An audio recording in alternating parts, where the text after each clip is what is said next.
see who shows up, and then we'll start. All right. That'll work. So, school keeping you both busy? Oh, yes, Super busy. It does that. It really does that. it does. Actually, I mean, I was just in the other class that I have, office hours today, and it looks like after these office hours are over, I have another meeting. So it's like I'm really tired. I mean, I pretty much get a meeting every single day, Monday through Saturdays, but it's okay. Nice. I mean, I kind of took this idea that, I mean, this is my last semester for my associate's degree. I mean, I'm still working on my bachelor's, so I'm like, this semester is gonna be like, I want to be over with. I'm tired. I want to finish. I want to get my degree. So I kind of, channel all that idea and try to make it like, it's the end. You know how hard it gets at the end. It's helped me a lot, but I'm still very tired. Well, good. We'll hang in there. Yeah, just a couple, well, like what, 8 weeks to go? 9. Yeah, 9 weeks. That shouldn't take that long. It all goes fast. Yeah, plus my birthday is on the 22nd of June, so that kind of helps. Oh, there you go. Yeah. Jeff, you look like you're a Braves fan. No, not really. Well, I mean, I live in Atlanta, so I mean, you got to be halfway a Braves fan. Oh, But I'm actually a St. Louis Cardinal fan. oh, Cardinals. Okay. Yeah, That's yeah. who I And the follow. Braves. If you follow baseball, the Braves, I think they've only won 9 games this year. Yeah, I didn't think they were doing too well. I follow the Cardinals as well. Then I got a buddy who's a Cubs fan, and they're tearing it up right now. So I think the Cubs could win the World Series. I think so too. They're really on fire. And I've got a friend who has been betting on the Cubs ever since he was in high school. He goes out to Vegas and lays out the bet. Oh man, So poor guy. he's going to hit it this year. Yeah, yeah, he could. They're good. He is going to hit it. So Cool. Well, how did it go this week? I thought this was a very good week. This is a very interesting week. I really enjoyed the. I'll share something with you. My wife's kind of been going through she's being harassed at work by her manager, Oh, really? and so when I was at work one night and I was reading through this, and I called her and I said, "Hey, these are the laws, and this is," and we were just going over all this, and she has documentation and she has all the stuff that she needs. So, Good. and Wow. and then I was telling her that there's difference between federal. When you do federal, you have to file an EEOC, and then state. States are different. You can actually sue if it's in the right state. You can actually sue the person who's harassing you. Which, if you do a federal case, it just comes out of the pocket of the business. Yeah, So I learned a lot. yeah, it's very interesting, and it's interesting that it's such a big focus. But people are people, and things happen, and we have to have things in place to address it. So yeah, it's fascinating stuff. Well, with your business, what is your consequences for a person who is a harasser? What do you do? Do you give them a warning? Do you give them a second chance? It's case by case, but it's written clearly in our code of conduct that that's not something that we tolerate. So we really don't give it a wink. Depends on the situation. I actually had a termination just a couple weeks ago for someone who was harassing multiple people. Yeah, and see, I think that's the way it should be. I'm sorry. Yeah, I don't think there's room for it. yeah, I mean, there really wasn't. We were going to start, and we were going to head into just a written warning and kind of move him to a different team type of deal. But then it continued, and then he broke the confidentiality agreement. He kept talking about it. It's like, okay, we're done. So Wow. Yeah. it was a fun one. Well, like I said, it's. I just don't think it should be tolerated at all. No, no, and I think a good company shouldn't give it that thought. I mean, have it written in your policies. Just because of these laws we're learning about, it's not something to mess with, and we want to have a good environment. Does your company have an EAP? Yeah, we do. Okay, because that was one of the things that I was suggesting that for our do hockey. Oh yeah, that would be great. Yeah, Yeah, that's a great tool. I refer people to our EAP all the time. yeah, So yeah. And of course that's confidential. So I mean, the company, if need be, would get a little bit of advice, but they have no idea who's going and everything else.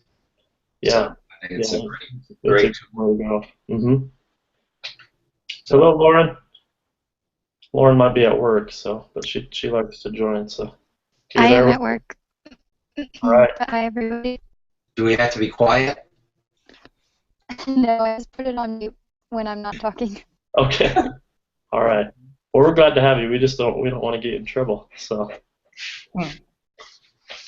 all right. Well, we'll go ahead and start. Kind of kick things off here. I actually had a thought that I wanted to share with you before we start. So my thought, I kept thinking about the word behavior, right? Because what a workplace consists of, and what these things we're learning about consist of, in my mind, is a bunch of behavior at different levels. And so a manager is always addressing behavior, and Mm-hmm. an HR person is always addressing behavior and addressing policies around behavior. Um, and it made me think of President Benson as I came across this statement by President Benson. Well, two different statements. So one he made in 1975, and then another he made in 1985. So he says, some may ask why we as a people and a church quietly and consistently seek to change individuals while there are such large problems about us. But decaying cities are simply a delayed reflection of decaying individuals. The commandments of God give emphasis to improvement of the individual as the only real way to bring about the real improvement of society. So that was in 1975. And then 10 years later, as president of the church, I believe, he said, the Lord works from the inside out. The world works from the outside in. The world would take people out of the slums. Christ takes the slums out of the people, and then they take themselves out of the slums. Christ changes men, who then change their environment. The world would shape human behavior, but Christ can change human nature. So, of course, um, having faith in Christ, we have that understanding of the atonement. But that point about addressing individual behavior is a huge one. As a church, we address the strength of the individual and even the strength of the family. But families are made up of individuals. So I just thought that was a good reminder of how Christ works. Christ works from inside out. The world works from outside in. Mm-hmm. So we got to make sure we're keeping him on our inside. And I think that can help us at work. I have so the site director that I work with, he happens to be LDS, and he wrote me a note the other day because he was sending out some thank you notes to the staff, and he thanked me for bringing the Spirit to work and being caring about my family. And I'm not sharing that to be arrogant or any way. It just was eye-opening of, the values and the way that we live, it really does show. And I think if we can remember that as Latter-day Saints and as Christian people, we can have influence even at work. So I wanted to share that with you. Good point. All right, so we'll kick it off. Somebody want to give a prayer for us?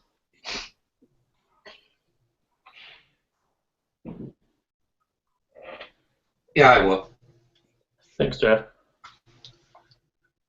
Our dear kind Heavenly Father, we're so thankful for this opportunity to meet together as friends and co-workers and students, and to study these gospel truths that we share, and to learn more about the business world and our HR world in particular. Father, we're so thankful for this pathway program that's brought us a lot together, and we're thankful for the church. We ask that you look over all of it, help us with our studies, and we say these things in your name of your Son, Jesus Christ. Amen. Amen. Amen. Thank you very much. Okay. Hi, Rosemary. Hi there. Sorry I'm late. Had to Yeah. adjust my camera. It got lost over the weekend. Oh, yeah? No worries. Glad you I made had great grandnephews and grandnieces here, and life got interesting. it. A busier house, huh? Okay. Well, good.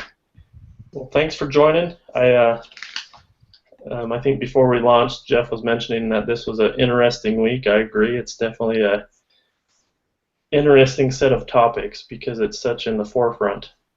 And again, highlighting that word behavior.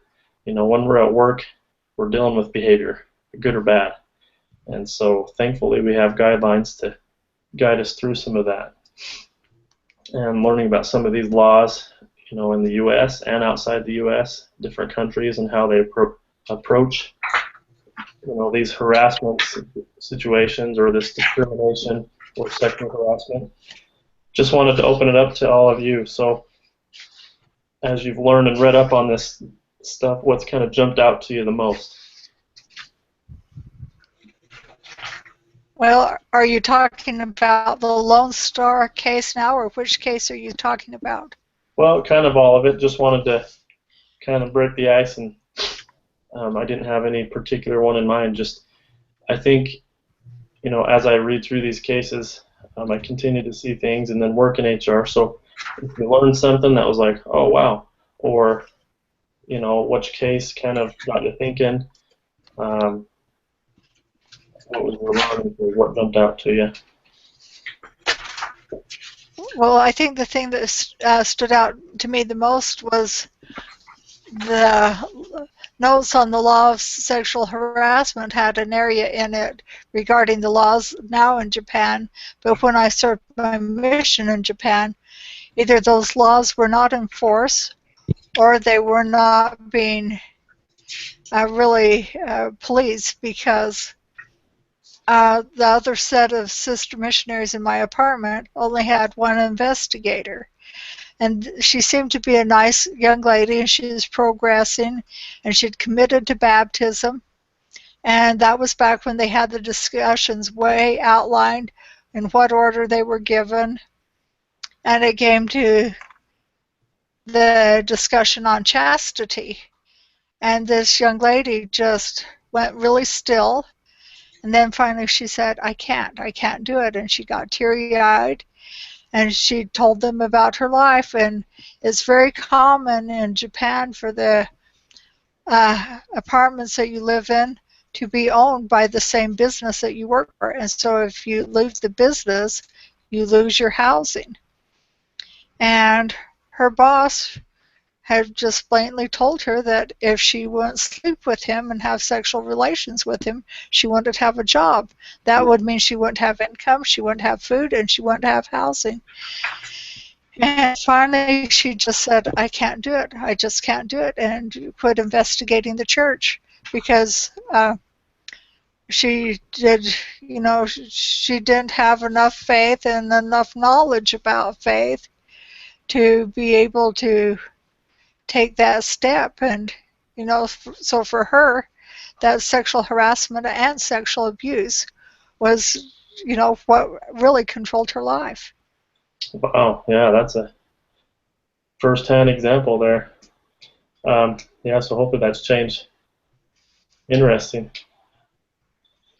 You know, as I was, doing the readings, and now that, Rosemary was mentioning that, um, I thought I hadn't seen like something like extreme, but I remember one of our recent converts when I was a missionary, and this guy, like, he just disappeared, and we got worried because he had been baptized for like 2 weeks, and it turns out that he had moved out from where he was living, and he kind of confessed to us that, you know, he was leaving, he had to leave because he knew that because he was going to be a member of the church, he could no longer live there. And I was like very curious. It turns out that the guy that he was living with and his mom, so the guy was gay, and he forced him into relationships, sexual relationships, and harassed him. So that way he, in order to get a some place to stay. So it was kind of heartbreaking. But now that I think, that I reflect that experience, I mean, that was really bad for him. I mean, he was being harassed just to be able to live, to have a place to live at. And that got me thinking, I guess this might be more common than what we may think, but because people really don't talk about it, we really can't tell. Yeah, that's unfortunate. So, yeah, we of course we're looking at this at the framework of work and business, Hmm. but we're all living in a culture or in an area where a lot of those behaviors or cultural norms, affect our outside of work life too. Uh, so that is definitely unfortunate, and I see that. I think we might see that with people we work with. Their life at home can definitely affect their work life, and vice versa. Well, one of the questions I know that were asked that we'll be talking about tomorrow is on the Lone Star case, um, was about the gentleman who overheard, the young lady and what the lawyer told him. And it's interesting, and he brought her in and talked to her and everything else, but he was between a rock and a hard place. He basically had a legal obligation and a moral obligation. And so that was a lot to be struggling with. And I think that's sometimes what happens out there is people are just afraid of making a decision, and they just let it go and take the abuse and everything else. And then, like I say, when people overhear it and stuff, then they've got to make that decision themselves too. Yeah, it puts a burden on a large group of people really quickly. Yeah, it does. Oh, go ahead, Lauren. I think that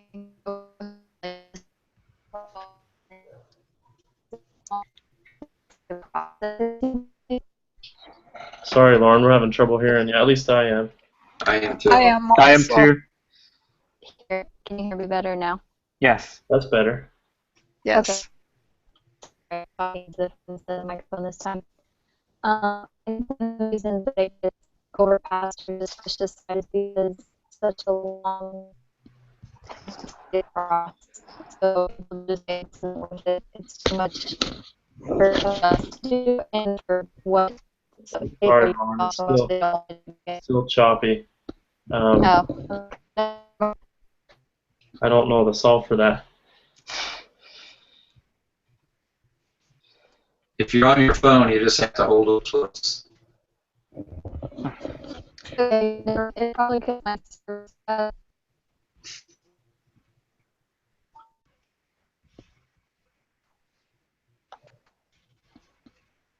think we might have lost her. Put some comment in the chat too, Lauren. If you can't get your audio, we can hear you in the chat. We can see you in the chat.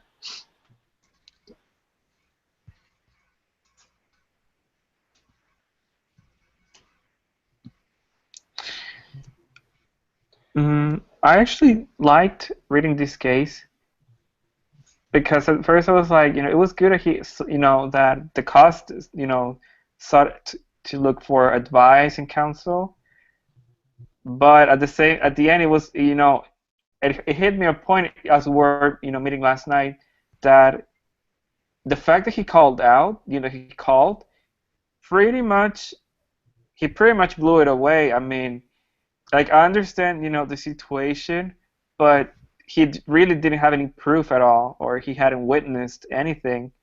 So what I learned is that even though sometimes we might, hear we might see some, we might overhear someone, or we might, hear a comment. We can't really take it, we can't really say we can't take an action right away, but instead it makes us be more alert and keep an eye on it to see if it's recurrent or if it was, a comment. Because at the end of the day, Julia was making a huge mistake by telling someone else. I believe that she was doing it on purpose, but she made a mistake by telling someone else, that she was getting harassed, whereas it was not happening. At the end of the day, that could be very, that's bad. I mean, because if it such a lie could become a huge thing in the company, and it could affect more people than intended. So I actually doubted at Julia's intentions for a moment as well. Okay. You know what? She was. I think the one thing that she messed up on was she was doing it at work, and she was talking on her work phone to her sister. And that was being overheard by coworkers. So I think that was poor judgment on her part. Like you said, I mean, I think people are going to talk about things like that, especially with family members. You're going to talk to them, but to do it on work premises where you're using the company phone and everything else was probably not a wise idea for someone to overhear. Yes, I think you're right, Jeff. So Isaac's raising the question of, hey, did Jack do the right thing? And then Jeff bringing up the fact that, hey, maybe Julia had the wrong venue to be talking about that. So let's walk in Jack's shoes. So did he handle it right? Not totally, because he needed to, one, he had agreed that, well, to some extent he did. He did what he thought was morally correct, but he did not have any proof, and he had overheard, so it would not stand up in court. And he rushed into it without knowing who he was really talking to or what was said. He didn't think about caller ID or any of the legal things that he was getting into. And in the end, it lost him his job. The girl got beat up on by her husband, lost her job. And basically, French got a slap on his hand, and it put anyone else in the company on notice that if he sexually harassed them, then nothing would be done about it. Okay. Yeah. So there's some possible quick-fire things that might have been overlooked. Anybody want to add to that or have a different view on that?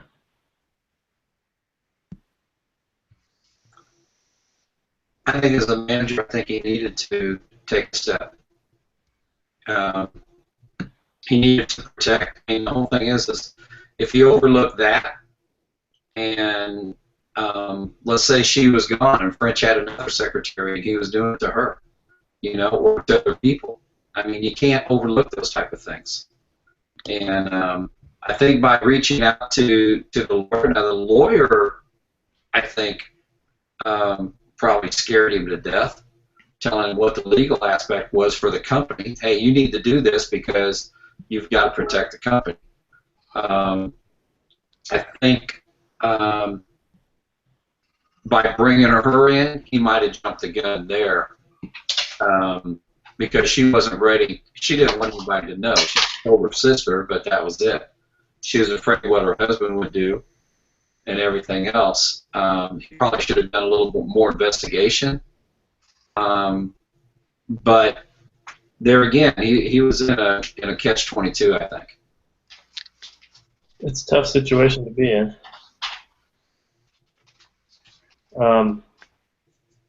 So Rosemary, back, with your view on it, what did Jack miss out on? What could he have done better in your mind? I think he could have done some research and found out what his legal obligations were on his own, for the federal and state legal obligations, and found out what kind of evidence he would need to actually have this be a viable protection for this young lady. But sometimes we are so intent on rescuing somebody that we jump in before we have that capability and make it worse. And I'm not saying that this did not need to be addressed, because it definitely needed to be addressed. It just wasn't addressed in such a manner that it profited anybody except for French, and he got a little tarnish on his reputation. But it seemed to me that the attorney was more in protecting the company than protecting an employee from harassment. Yeah, definitely can see that. It's difficult. And so these harassment situations are very difficult. I'm not sure if you saw. I just copy pasted Laura's comment. Yes, Lauren had a comment. Can you guys see the chat? No. I actually just put it on our little chat thingy. So Okay. she said, "Sorry, I think I have bad connection. I was just saying I think that often sexual harassment gets overlooked or pushed aside because the process is a long and can be somewhat embarrassing. I read another article that a man was getting harassed, and he said he had already been through so much he didn't want anyone else to know by filing a case." And that happens. That's why the numbers on sexual abuse are as low as they are, because people have gone through so much pain that they just cannot face going through anymore. Yeah, that's true. That's a good point, Lauren. And that's what's challenging about trying to address them. So I like your viewpoints on this, because I'm looking at this as an HR manager, a little bit like the lawyer does, because at the end of the day, it's HR role to take care of the employee, but also you've got to balance, you've got to protect the organization, and so you've got to. There's a lot of judgment and a lot of thought that goes in how to address these situations, because you have to address them. If you don't, then you're neglecting the organization, and it can come back and bite you in the behind. So I'm a little bit biased there, I think, but I think Jack, he moved pretty quick on this. I agree. So that's why I'm wondering if situation. The other thing to think about that I would see and take note of is it was early in the morning. He was there doing extra work right at dawn, and Julia was there as well. So it was a pretty isolated situation. Would the scenario be different if it was 10:30 in the morning and you've got a bunch of office people milling about? Do you think that would change it? Well, one, I think that she was aware that he was there, because the case states that his was the only car in the parking lot when he got there, and surely by being in the office next door, she probably recognized his car, and she left the office door open. She was speaking loud enough that he could hear her out in the hallway, and it was like she wanted to be rescued, but then she got scared when it was directly addressed. Yeah, maybe it was a little bit of a cry for help. And that goes to Jeff's point is, okay, well, should she have been discussing that with her family member at work, or is there a better place to do that at home, or things like that? Well, she obviously she couldn't do it at home without her husband beating her up, Right. because that was one of the end results too. So maybe that's the only place where she thought she could go in and safely have a conversation before the working day started. And that was the problem that I thought. I understand, that she was going through, those things, but I mean, you just can't go ahead and mix, using, your jobs, resources to contact, personal resources. That's what I found, the issue. I mean, I understand she was being harassed, but why would you call from from your work's number? I mean, that kind of seemed a little bit off on my side. I'm not sure if, Okay, if they were recorded lines or anything, which I imagine there are none, but still. But but the point that that she knew that he was there. She left. She was trying to be a little bit loud. I mean, that makes perfect sense. well, but this was copyrighted in 2001 at a time when cell phones were not a normal thing for everybody to have.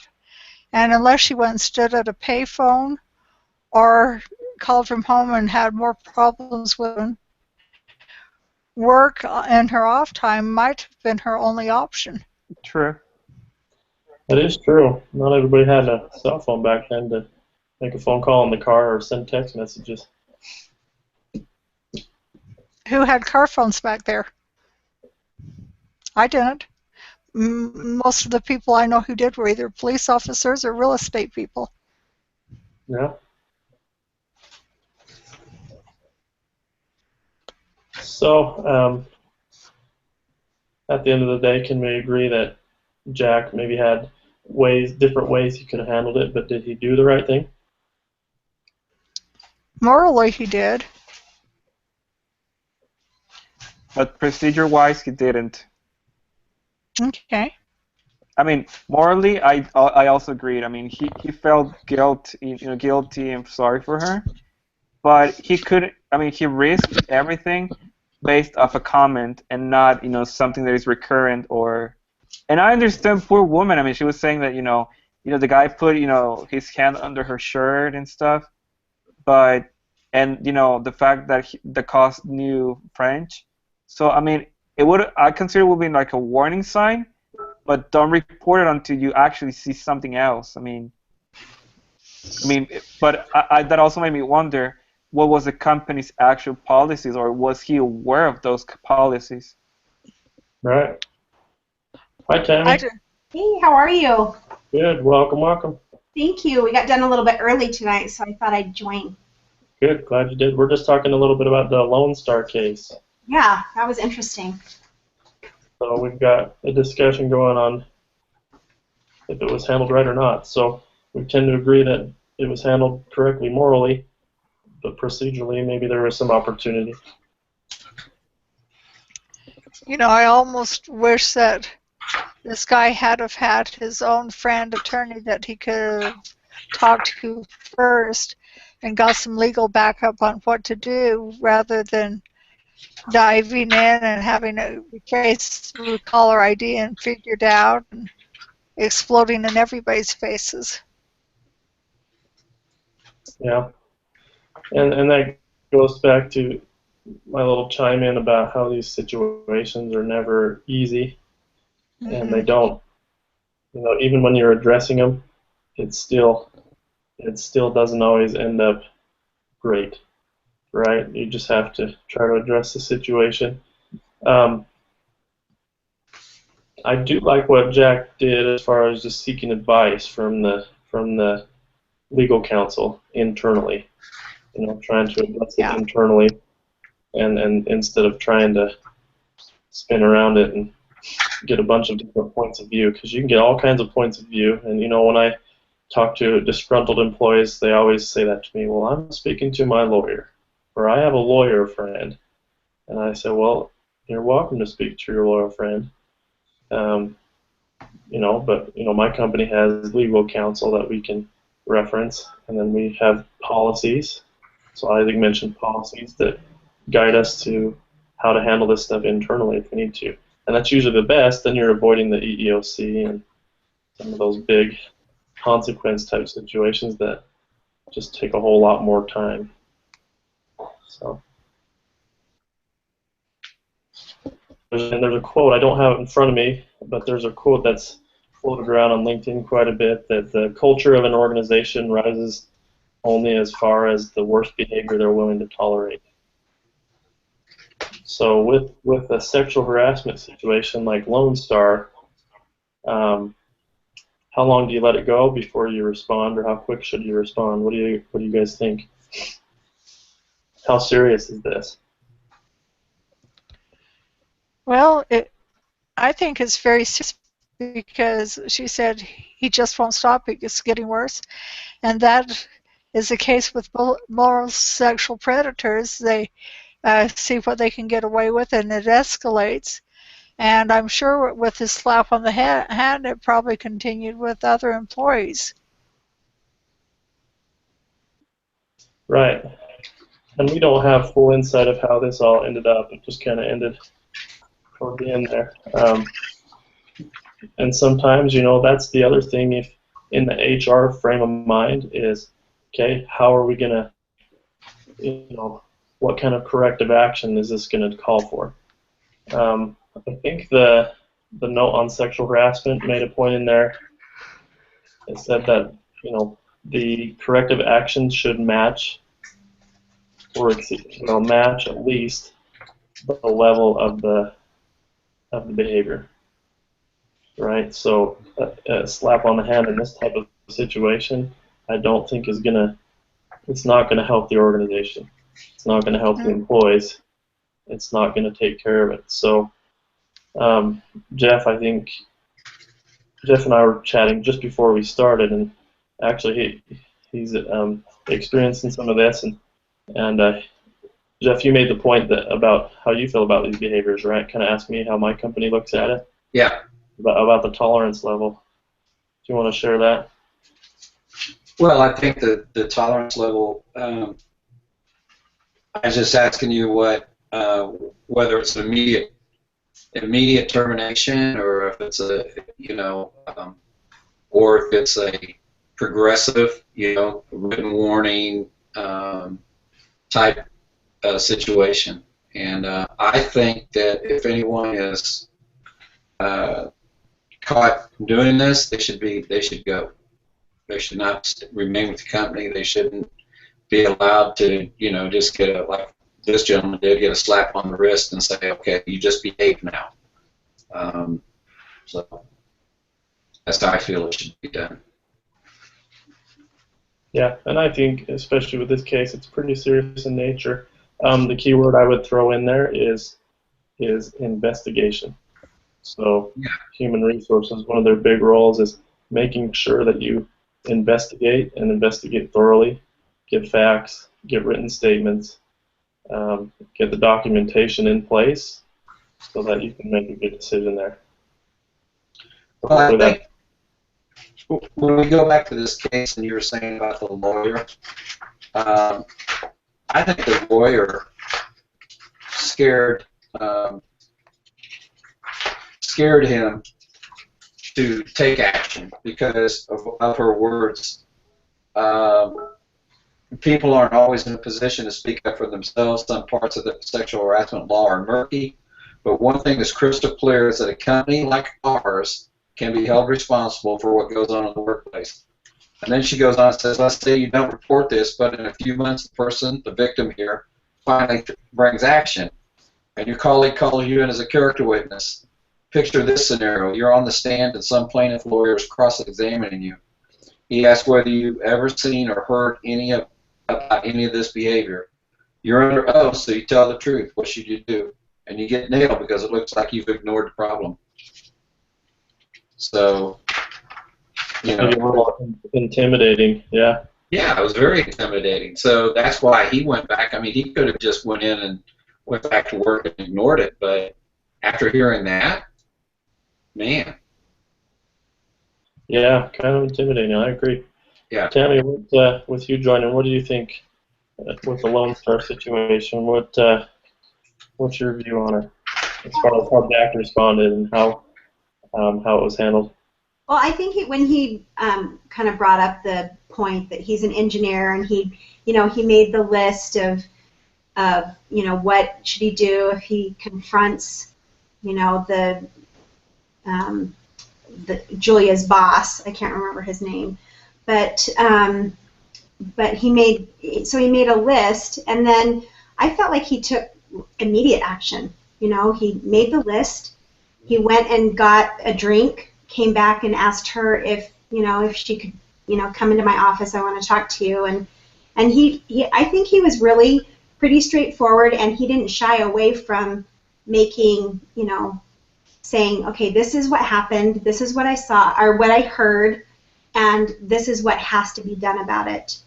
And then he said, and then she, asked him, please, don't do anything. And he didn't say he wouldn't do anything, but he did say, I won't do anything until I talk to you first. Mm-hmm. I thought that was really straightforward. And I mean, I think it's an incredibly difficult situation. And I thought that it's my opinion that, I thought he handled it straight on. I mean, I know he got he called legal and asked them.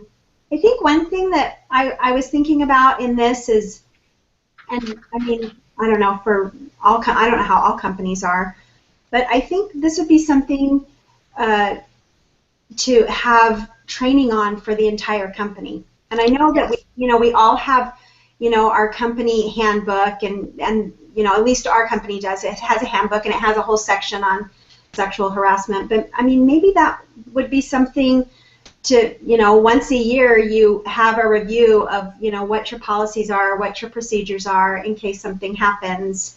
But I thought it's my opinion that he handled it well.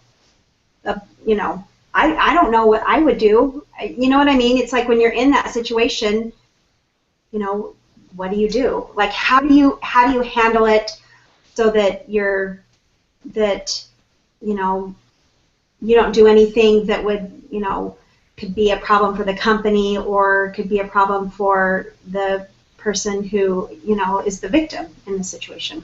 So. Yeah. So you zoned in on the immediate action. Earlier, somebody made a point about, hey, if you're privy to something that has happened like this, you're carrying that burden all of a sudden. So you're feeling the same pain as the victim. And so that's the thought I would share is, why don't carry that for too long on your own. Get it addressed. And I think we want to know what our resources are.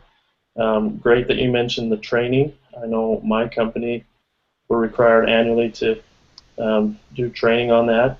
I do training on that as issues arise to make sure that we're addressing the whys behind the whys and how to handle these situations. Because I was telling a few of you earlier that I just handled a sexual harassment situation and in the termination. This behavior was going on for probably 2 months, but nobody had spoken up. And so what was affecting 1, 2, or 3 people at the beginning of those 2 months was now affecting 7, 8, 9 people. Wow. Somebody chose to speak up and get it figured out. So it spreads like fire, and you don't want to. You want to maintain a good culture. You want to maintain a positive environment the best you can. So get it taken care of. And I'm that word opinion. That's me. I'm an HR manager, so I'm kind of in that frame of thought. But you want to get it taken care of. Kind of like repentance, right? The longer you hold on to it, the more it hurts. That's right. True. So, it's a great case. Very difficult situation. It's a balance of doing what's right for the employee and what's right for the company at the same time. Any other thoughts on Lone Star?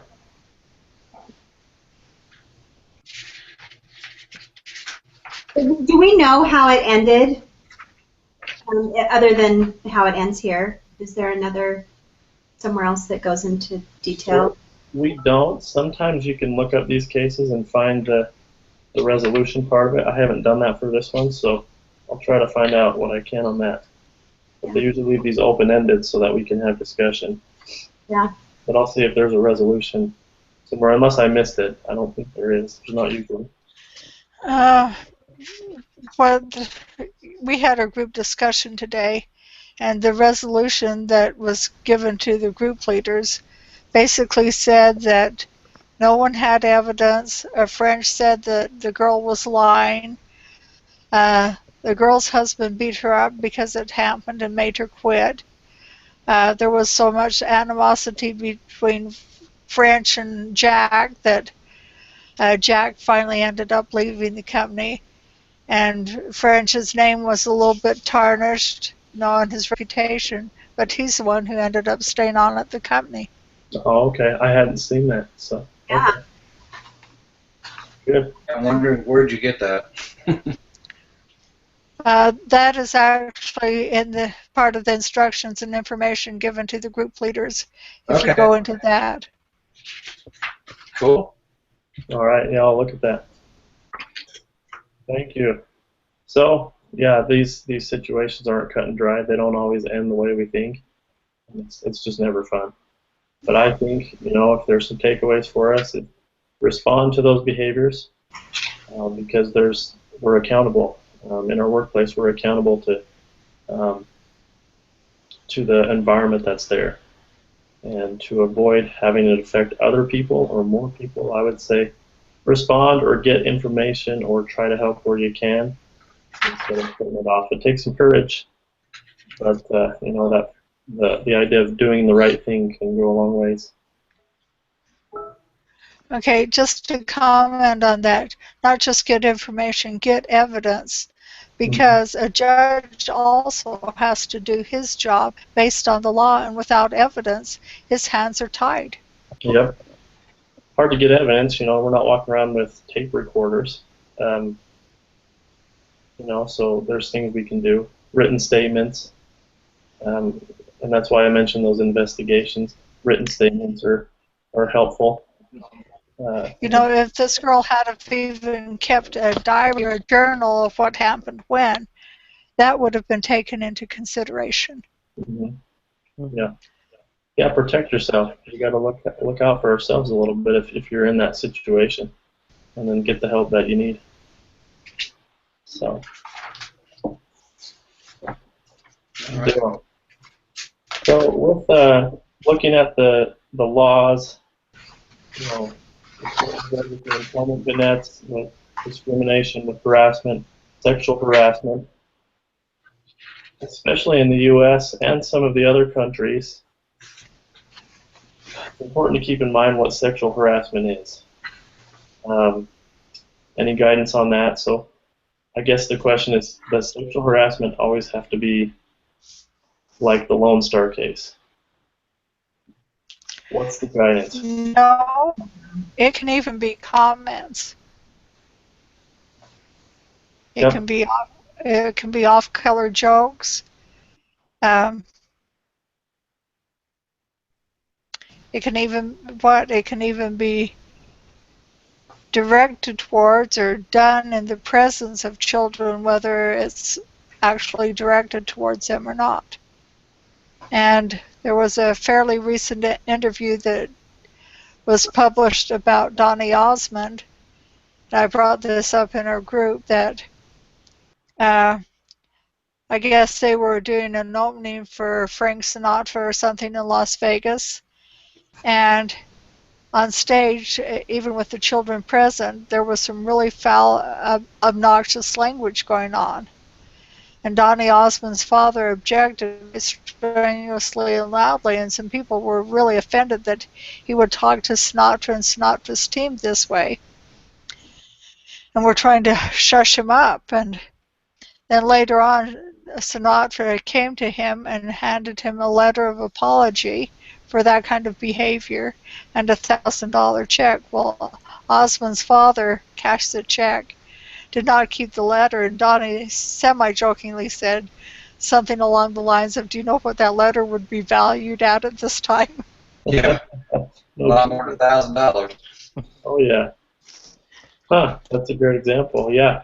So sexual harassment, comments, jokes, display of material, and even if it's not sexual in nature, anything geared towards gender, anything gender specific, anything derogatory.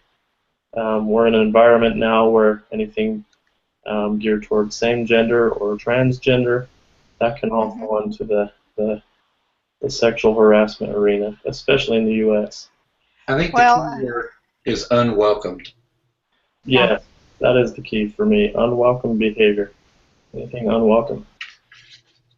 It's got to the point that even if you're voicing your religious opinion. That could be viewed as sexual harassment if your religious opinion is against same-gender relationships or transgender things or anything in that degree. Some people will go after you for that, even if they're the ones who initiated the conversation. You have to be careful of being trapped. Yeah, it's true. Yeah, and if they all kind of connect, so you've got in that scenario religious employment rights combined with the harassment type of guidance. So, something that I share with my workplace is down in Utah. They've got a car salesman company, Ken Garf Auto Sales, and they always have these billboards with a man with ginormous ears, and says, "We're listening."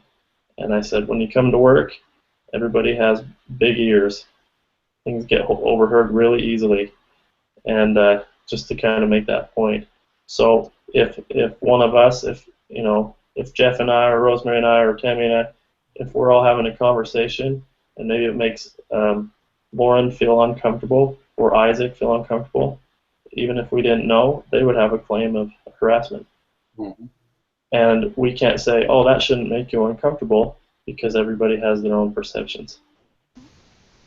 And so we don't need to be walking around like all the time trying to enforce that, but really the bottom line is being professional and maintaining a good environment where we can all be comfortable. We spend a lot of time at work. Sometimes we're at work more than we're at home during the week. Yeah. We need to make it a good environment. Oh, yeah. Might as well, right?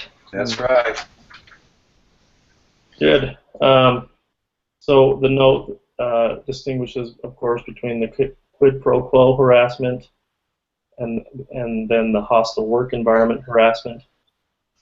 The hostile work environment harassment is about 3 times the size of direct on quid pro quo. Yeah.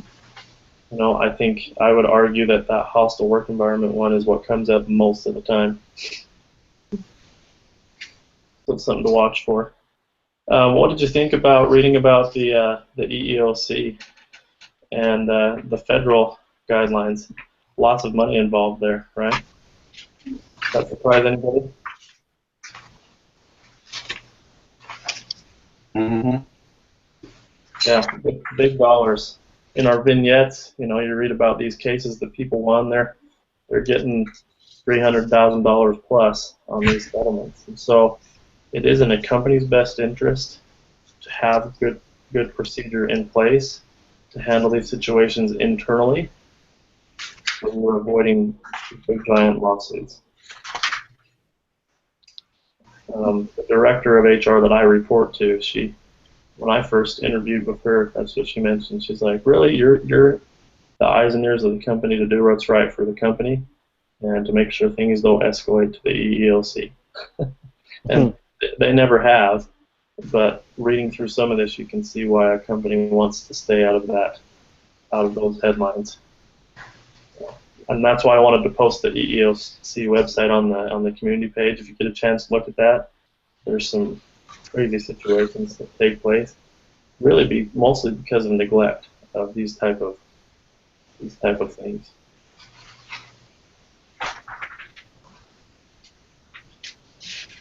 So, one question to kind of tie this together. So we have some information about how different countries view sexual harassment.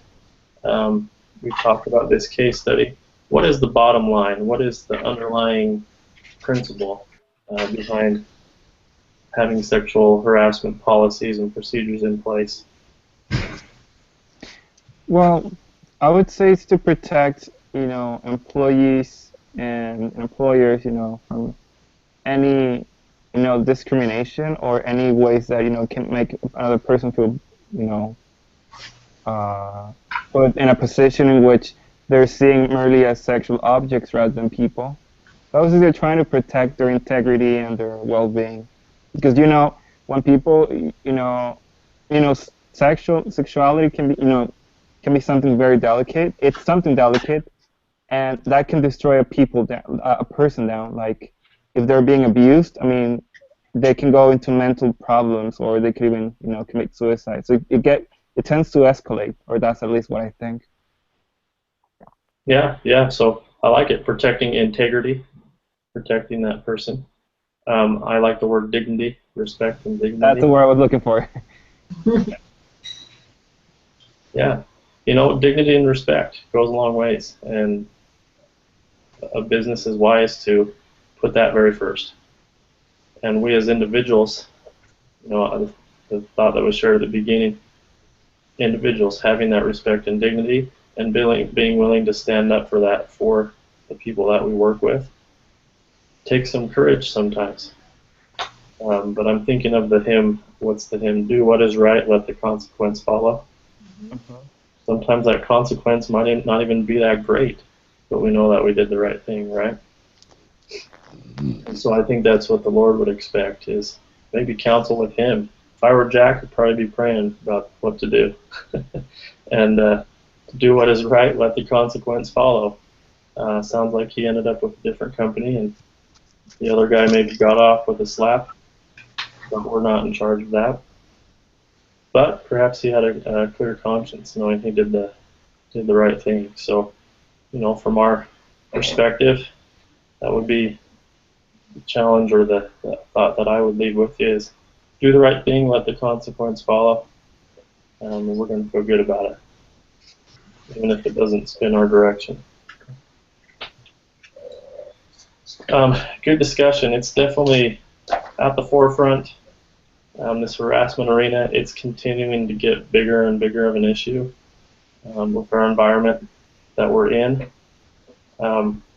My teacher colleague mentioned that. He's like, all you have to mention right now is bathrooms and Target, and we open a whole can of worms. So we have to keep that in mind, that respect and dignity for people in general, without making those judgments. We try to keep things even keeled as possible in our lives and in our organizations. Let respect guide our actions. I think that is what helps me as I face some of this stuff. Okay. Can I make a comment on the Target thing without getting shot down here? But my understanding on the Target is that they have had this policy in place for a number of years, and it's just hitting the airwaves now because of political reasons and because it's at the forefront. But I have also been told, and I have not researched this, so you can take it with a grain of salt or do your own research, that other big department stores basically have the same policy, but are keeping it as low-key and quiet as they can. It's to the point that with yourself and with your children, you're just going to have to be very judicious where you shop, how you shop, and watch those kids every second. Don't let them go off anywhere, not even at church alone. Yeah, I agree. I haven't researched it much either, but that's usually sometimes what happens. Policies are in place, and then the environment changes, and all of a sudden it gets brought up. I think with all that, I think the HR, you've got another bunch of problems coming your way. I mean, you're going to be dealing with, men wanting to go to the women's restroom and vice versa. Mm-hmm. And it's just going to be another whole ball of wax that you're going to have to deal with. And write more policies and everything else. Yeah. And you're right. I'm experiencing that in the organization I'm in. We've had 2 or 3 people transitioning genders, and the guidance has been, use the bathroom that you identify with. Do I agree with that? Heavens no. But can we work with that? You bet. Well, my opinion is there can be a male bathroom, a female bathroom. If somebody wants to be transgender, then let there be a transgender bathroom. Yeah. But don't inflict one person's attitude on everybody. Right. Yeah, and that's the struggle we're in now as this is all coming forward. Something that I'll share that has helped me. I was in a class on campus a few years ago, and we were actually talking about this was during Proposition 8 happening down in California, and that we were doing some role plays of the situation, and so my role was to be in the shoes of someone who was homosexual and having a hard time with these laws in this situation. And what it came down to was, hey, I'm sorry. I'm sorry for how you're feeling. I'm sorry for the struggle you're having because of how you feel. And like I said, we don't condone those behaviors as, especially in the LDS frame of mind. But these feelings and struggles that people are having, it does cause challenge. It causes pain and difficulty. And so Yeah, it comes their back. feelings and struggles are real. Excuse me, I'm sorry. Oh, go ahead. I didn't catch what you said. I just said their feelings and struggles are real, Hmm. but um, it's still not fair to inflict it on everybody. Right. It's hard. So coming back to that respect and dignity, and that at least that feeling of equity and fairness is still what we have to work towards. And so it's challenging. It's an ever-changing environment. It's getting more difficult. We just have to hold to our principles and keep at it. Do what is right. So, anyway, it's an ongoing discussion, right? Yeah. Any other comments or any questions? I do have a couple of questions for the doohickeys. Okay. So last night when we were meeting, I forgot. Sully brought it to our attention that even though it says that the paper is due on weeks 5, 8, 11, and 14, the submission page is only available on lesson 7. So I mean, I try to look it up because I was like, we pretty much are working on it. But when I went to lesson number 5, let me just go there. All I see is just a discussion leader assignment, and I guess that will be it. And I can only find the doohickeys paper submission until like lesson 7. Okay.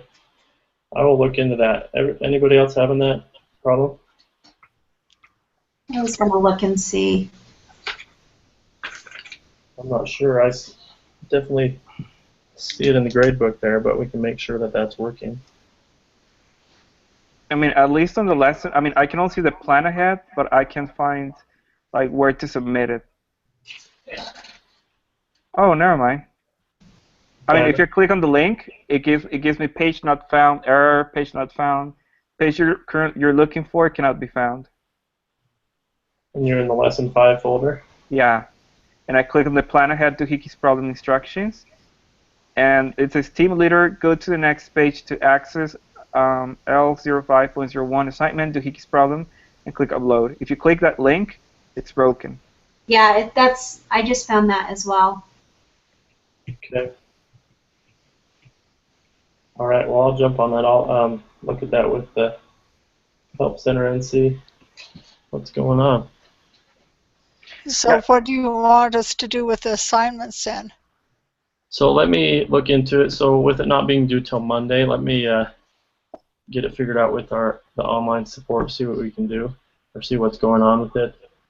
And then same thing, if we get to crunch time where the link's not working, then we'll have you just send it over to me. What I thought also is, using the discussion leader assignment submission form, because in my case, I'm not the discussion leader this week, but I'm our team leader for this paper. So I was thinking of using that, space to submit it as well. Okay, that's fine too. Yeah, I'll get it. Just send me a quick note or something. Let me know. Okay. So you're saying when you get in there, there's not a place to actually submit the attachment? I mean, if you click the link that the instructions page tells you, it leads you to a broken link. Right? Like there's no page at all. It just says error. Yeah. Error. Oh, so did you hit like the next arrow? No, like if you click the next arrow, it brings you to a different topic. So It takes you to the readings. you're talking about the link in that Yeah. paragraph. Yeah.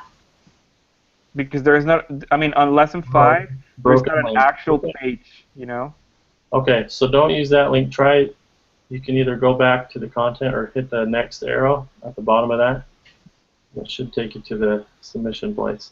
It actually takes you to the reading employee vignettes part 2. I mean, the page does not exist basically. Well, I'm seeing it, so let's see. So Okay. so we'll research. I mean, go over to click on content and see if there's a Dropbox for lesson 5. No, there's only one for the discussion leader assignment. Okay.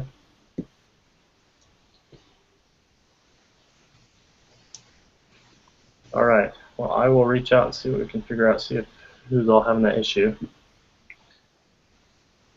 And if I click, for example, on the Dropbox link itself, I don't see the Doohickeys, link there either.